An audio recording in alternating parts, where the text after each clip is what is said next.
Yes, thank you very much, Marcus. I think this is a new area, how to think about adherence, to have a very close look to patients and to cluster them in typologists. So now I'm really happy to introduce you another speaker. This is well-known Graham. And yes, I'm very happy that you're on the second time here on this podium for ELPA, and thank you very much, and now have your experience from the UK. It's a pleasure. Thank you very much indeed. I feel a little bit humbled between my German colleague. I think that's a fantastic initiative you introduced there, and I think that's really terribly important.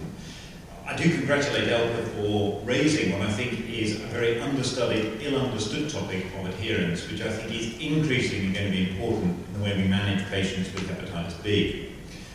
What I'm going to talk about very briefly is why compliance is important, what we can do to help, and then I'm going to give you a quick rundown of what we do in the UK and illustrate some of our strengths and, I'm afraid, some of our quite significant weaknesses.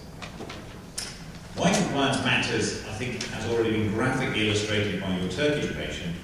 And the reason compliance matters, of course, is the pills don't work unless you're actually taking them.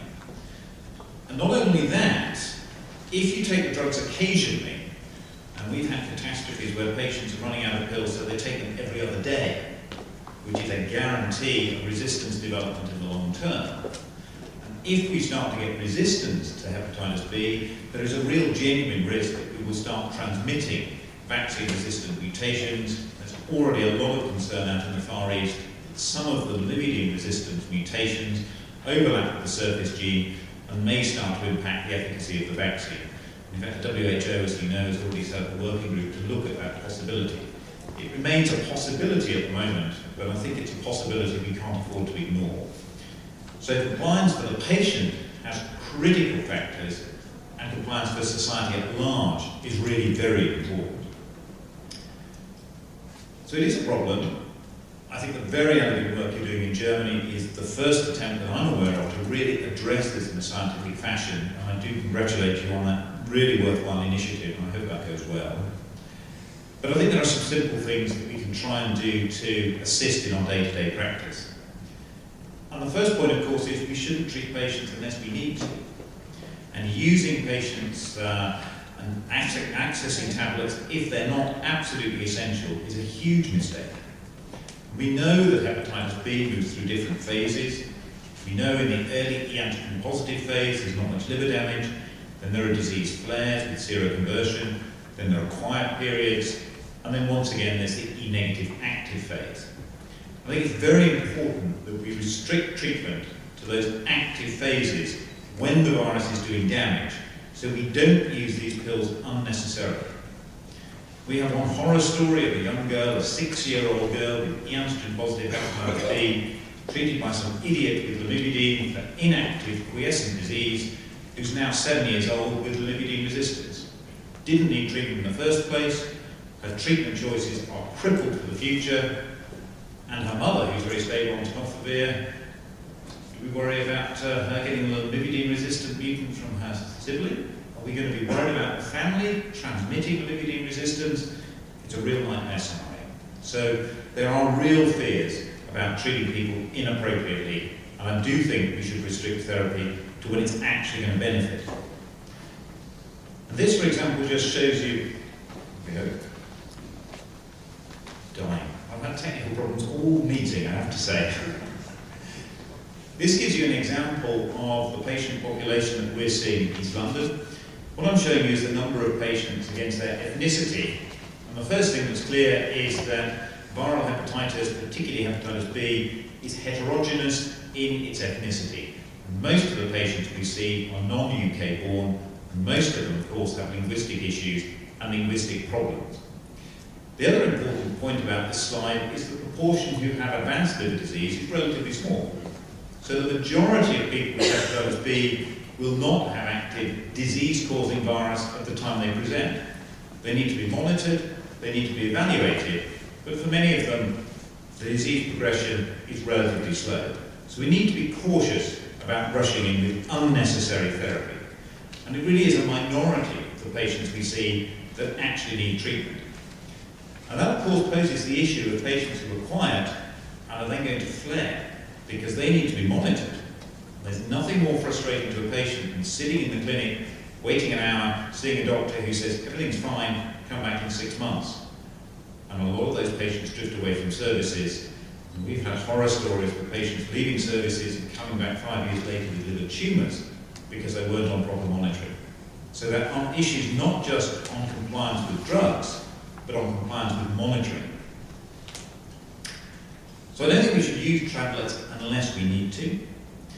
If we have to treat patients, we need to pick simple, easy regimes. And the blessings that we have with the new drugs are that they really are side effect free.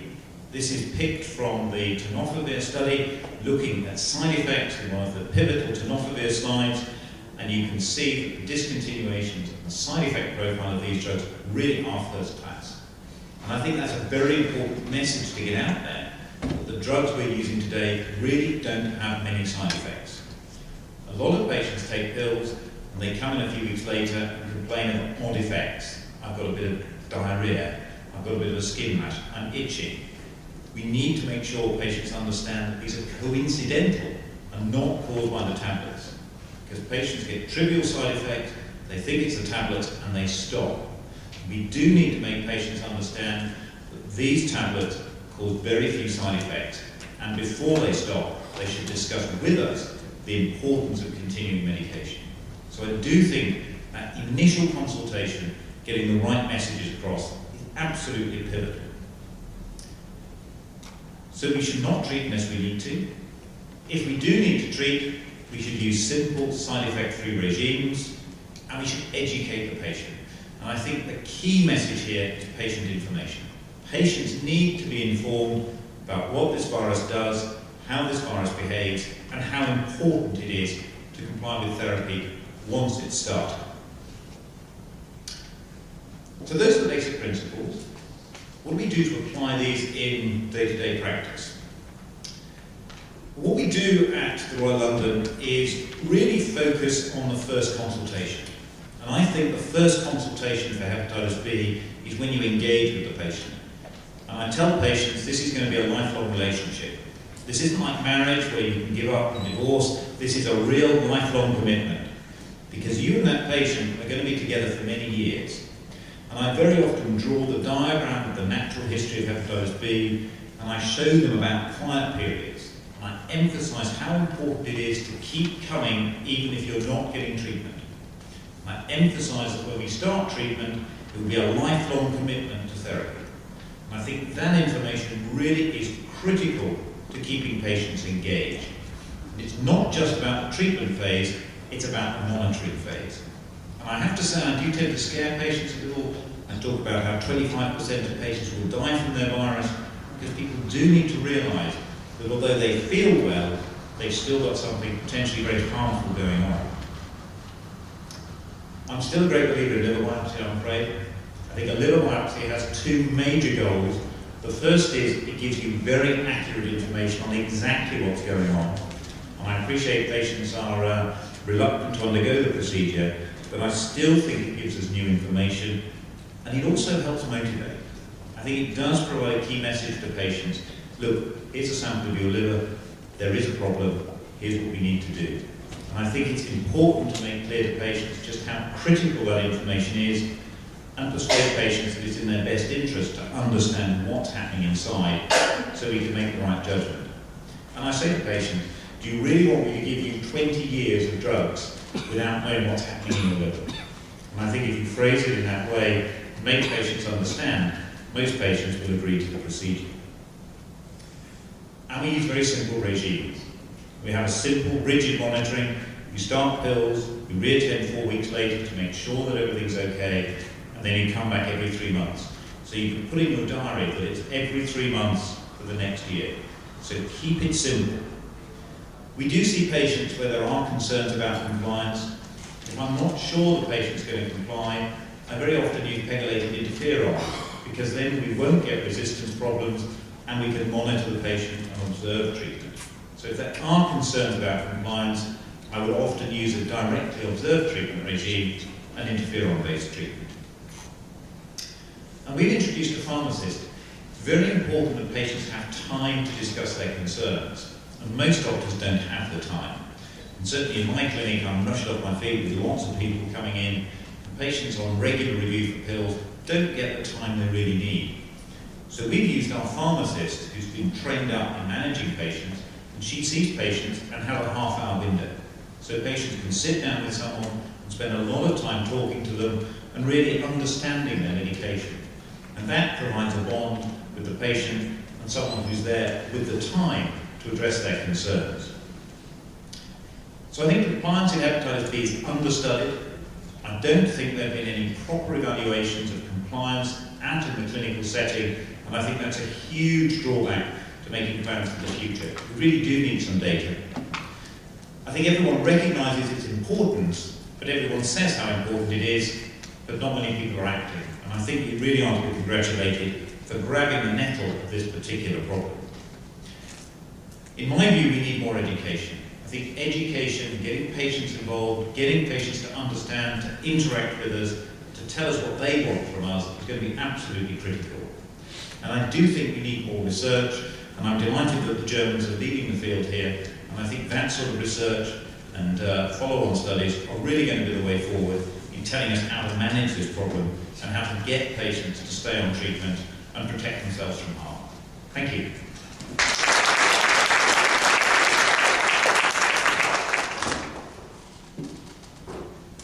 Thank you, Graham. It's really interesting, and if you have questions, please ask now, because we have to be there too. So, are there any questions for this topic? No question?